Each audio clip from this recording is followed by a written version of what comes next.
Bismillahirrahmanirrahim. Assalamualaikum warahmatullahi wabarakatuh. Halo teman-teman semua. Di kesempatan yang baik ini, khusus kami akan menyampaikan hasil rapat koordinasi tindak lanjut seleksi P3K tahun anggaran 2024 yang dilakukan oleh Kemenpan RB, yang tentunya dalam rangka optimalisasi penataan dan penyelesaian tenaga non-ASN tahun 2024. Oleh karena itu, silakan disimak dulu sampai selesai untuk mendapatkan informasi dan penjelasan selengkapnya.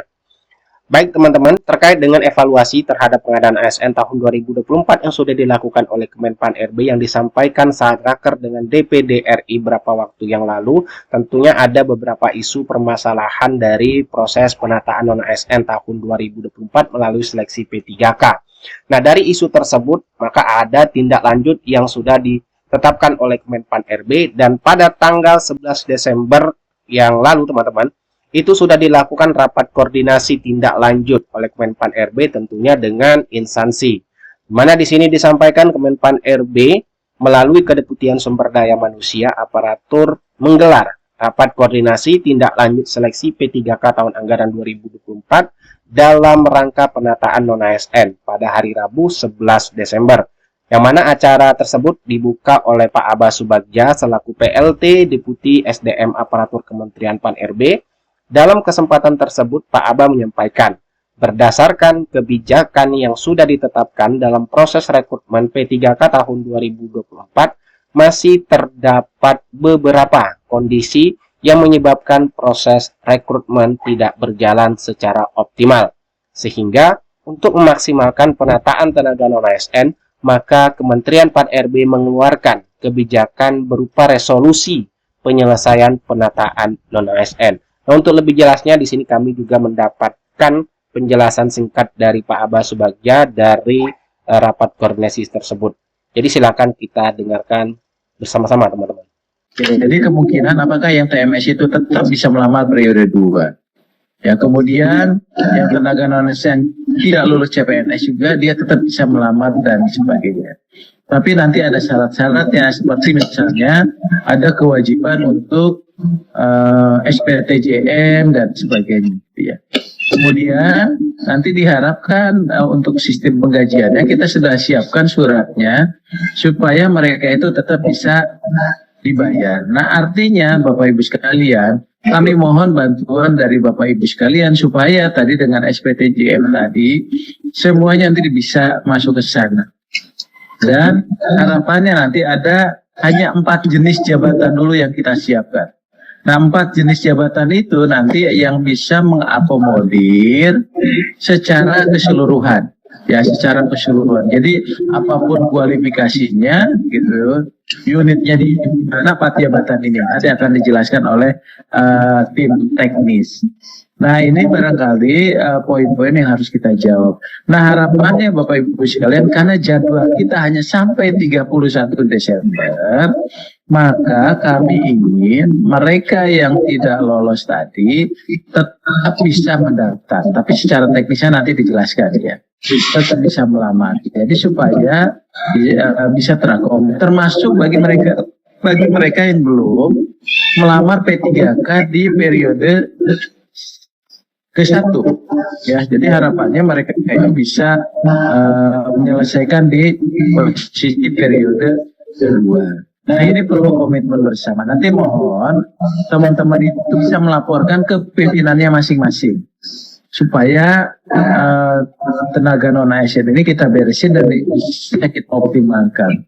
Jadi kurang lebih datanya itu ada 38.000 yang TMS gitu ya. Kemudian ada 400 ribuan yang tidak melamar. Ya, ada juga mereka yang tidak lulus TMS dan sebagainya. Nah, ini nanti yang akan kita selesaikan ya.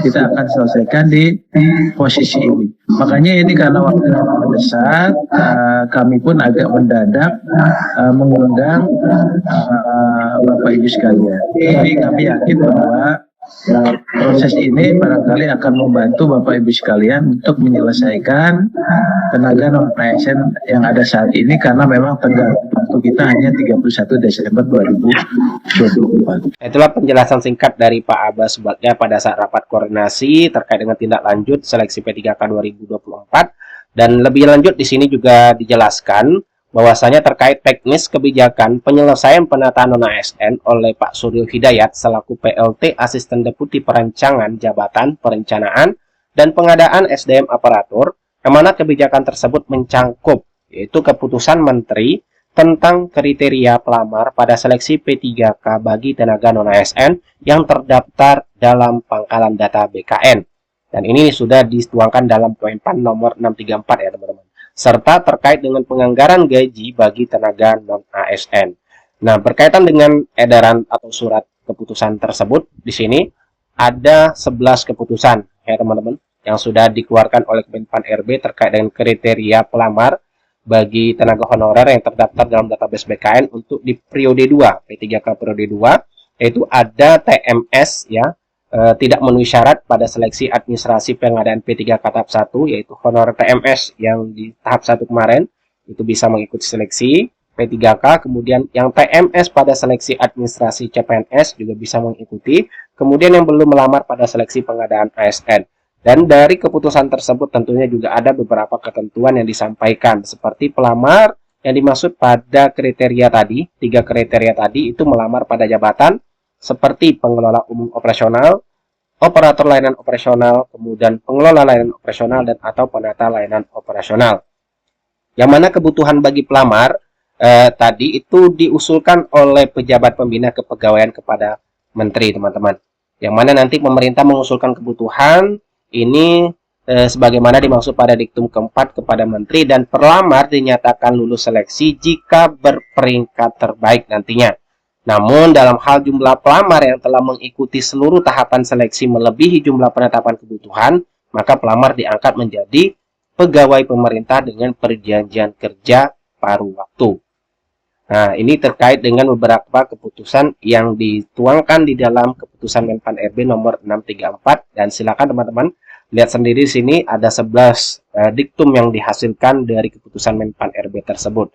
Nah, berkaitan dengan penggajian, Menpan RB juga sudah mengeluarkan surat edaran terkait dengan penganggaran gaji bagi pegawai non-ASN, yang mana di sini disampaikan ya secara tegas oleh Menpan RB bahwasanya PPK, instansi pusat dan daerah itu tetap menganggarkan gaji bagi pegawai non-ASN yang sedang mengikuti proses seleksi hingga diangkat menjadi ASN. Kemudian apabila jumlah pegawai non-ASN yang telah mengikuti seluruh tahapan seleksi melebihi jumlah penetapan kebutuhan, pegawai non-ASN ini dapat diangkat menjadi P3K paruh waktu, sehingga anggaran P3K paruh waktu tersebut tetap disediakan. Kemudian bagi tenaga non-ASN yang dimaksud pada angka 4 huruf B, ini penganggarannya disediakan di luar belanja pegawai. Jadi data honorer yang 1,7 juta lebih yang terdaftar dalam database BKN ini memang dioptimalisasi oleh Menpan RB untuk diselesaikan penataannya, khusus untuk menjadi P3K penuh waktu dan juga P3K paruh waktu. Karena untuk P3K penuh waktu tadi sesuai dengan regulasi yang berlaku tentunya adalah honorer yang mengisi lowongan formasi. Namun di sini sudah ada penegasan kembali jika jumlah penetapan kebutuhan tadi itu jumlah honorernya lebih banyak daripada jumlah formasi, tentunya ada honorer yang tidak bisa mengisi lowongan formasi nantinya, maka untuk diangkat menjadi P3K paruh waktu. Dan untuk penggajiannya pun sudah dipertegas lagi oleh Menpan RB. Nah, di sini disampaikan tadi untuk dianggarkan ya tersebut tetap disediakan, dan ini penganggarannya disediakan di luar belanja pegawai. Seperti itu teman-teman. Baik, itulah informasi dan penjelasan yang dapat kami bagikan terkait dengan hasil rapat koordinasi tindak lanjut seleksi tahun P3K tahun anggaran 2024 yang dilakukan oleh Kemenpan RB pada tanggal 11 Desember 2024. Semoga bermanfaat. Assalamualaikum warahmatullahi wabarakatuh.